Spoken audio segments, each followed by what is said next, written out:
¿Cómo Dios ha obrado en la creación de la Iglesia Alianza de Monterrico? ¿Por qué fue necesario la creación de una Iglesia Alianza en un sector estratégico del distrito de La Molina? Esta es la historia.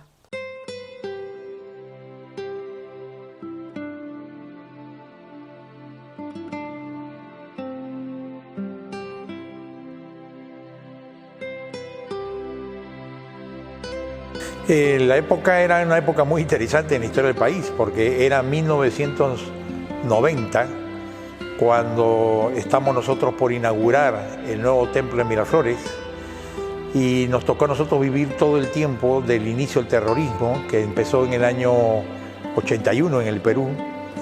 Sí, la época que nos tocó vivir fue muy interesante, porque entramos de pastores titulares en la iglesia de Miraflores en el año 83, y hay que recordar que ya en el año 81 en Xuxi, Ayacucho, había ocurrido el primer atentado terrorista que marca el inicio de la oleada terrorista de Sendero Luminoso.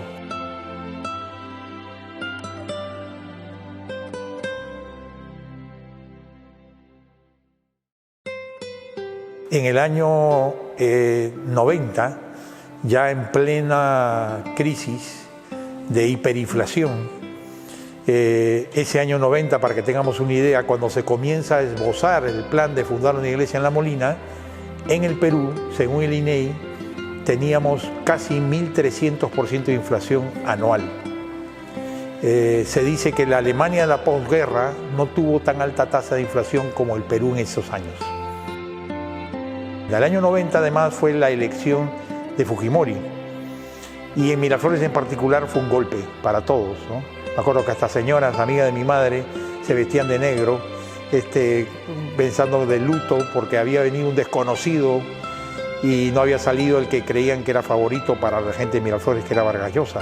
Así que era un momento triste, de depresión, un momento difícil, anímica, económica y políticamente.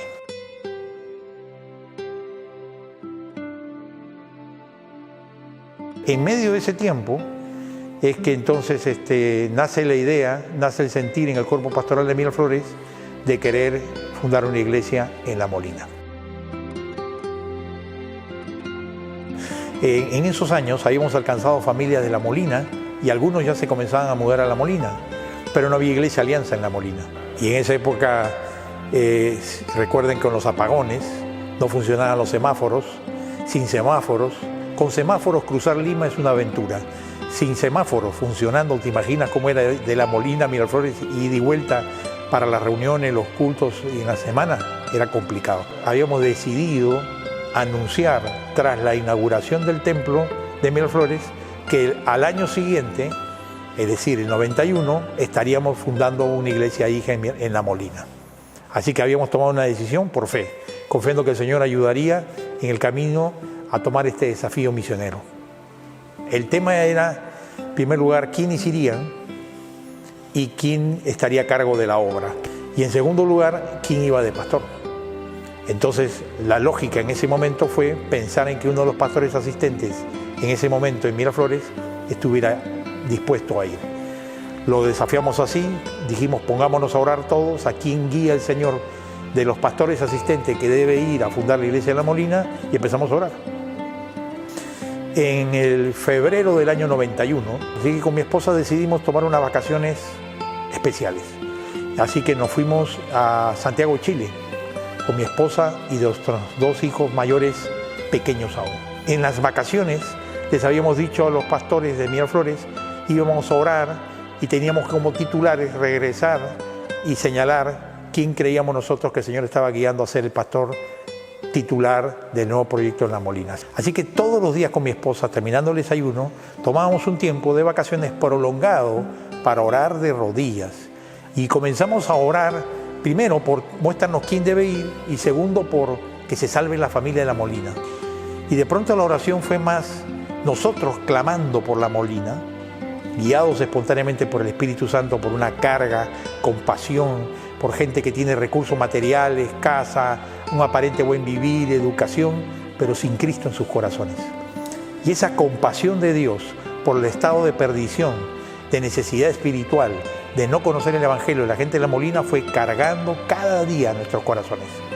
Y terminamos orando conscientes de que el Señor ponía carga en nuestro corazón de que nosotros debíamos ir a la Molina. Y el Señor fue confirmando día a día durante los 15 días de las vacaciones este sentir, al punto tal que llegamos a la conclusión: creo que el Señor nos está llamando a nosotros.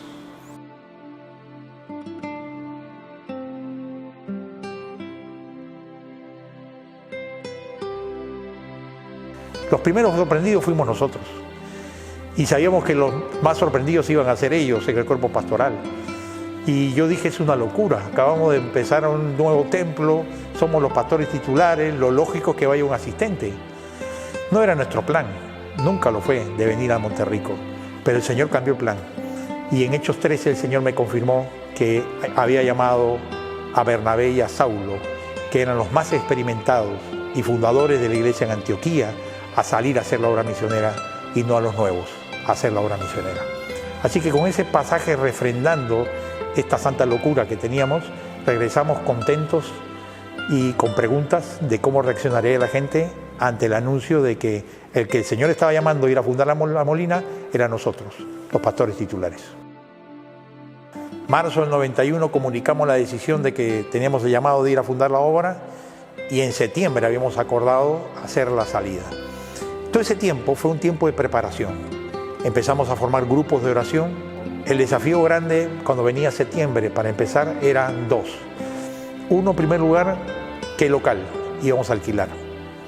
Y en segundo lugar, qué estrategias íbamos a usar. Eso fue interesante. Nosotros estábamos orando en Miraflores: Señor, ¿qué estrategia usar para evangelizar en Monterrico?